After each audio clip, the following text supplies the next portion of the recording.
Hey Spookies, welcome to another video. Today I'm going to be reading a short story I wrote. If you want to read it yourself, I'll put the link in the description. The Memory Room. I woke up 3 weeks ago with a memory that wasn't mine. Not a dream, a memory. Sharp, vivid, textured. I could feel the cold metal doorknob in my palm, smell the air, hear the faint hum of something electric in the walls. I remember standing in a narrow hallway lined with peeling green wallpaper, staring at a door at the very end, a red door I've never seen or opened. But I remember opening it, and I remembered the room inside. The problem is, I don't have a hallway like that in my house. I live in a one-bedroom apartment, no green wallpaper, no humming walls, no door. At least not then. The first night, I brushed it off. Brains are weird, memories glitch, whatever, it's nothing. The second night, the memory grew longer. This time, I remembered stepping into the room. The floor was covered in a thin layer of water.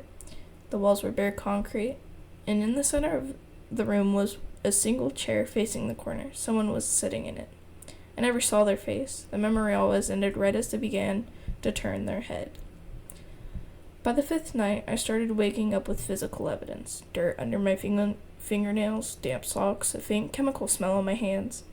I tried to tell myself I was sleepwalking, but it didn't explain why the memory kept expanding like a story being written in real time, or why I started forgetting things, my coworker's name, my PIN number, the layout of my own kitchen.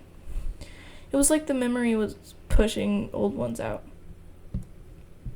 Then the apartment changed. I noticed it first when I came back from work and saw a strip of peeling green wallpaper behind my coat rack. I stared at it for a long time, trying to remember it if it had always been there. I couldn't. My mind felt soft like wet clay. The next morning, the wallpaper stretched further down the wall. By the end of the week, the hallway existed.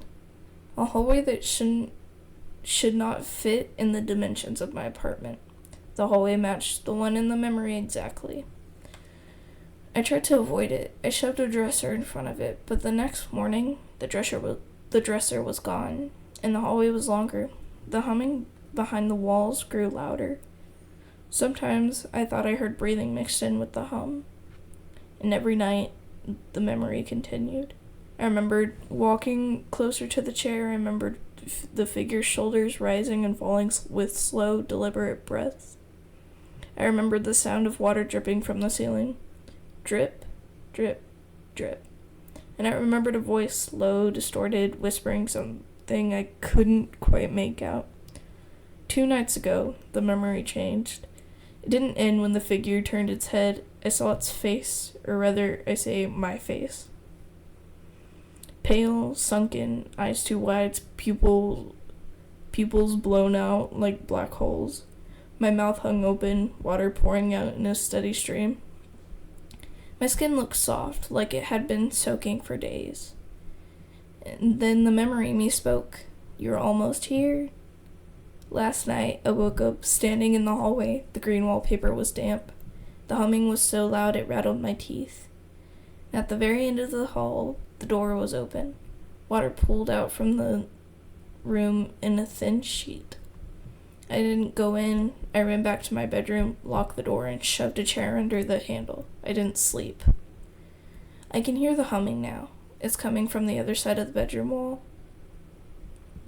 The wallpaper is starting to peel here, too. I think the room is getting closer. I think the memory is almost done spreading.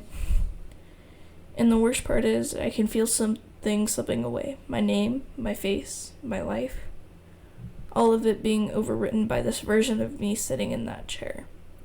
I don't know what happens when the memory finishes, but I think I'm about to find out. The humming just stopped. Something is standing outside my door, and I think it remembers me.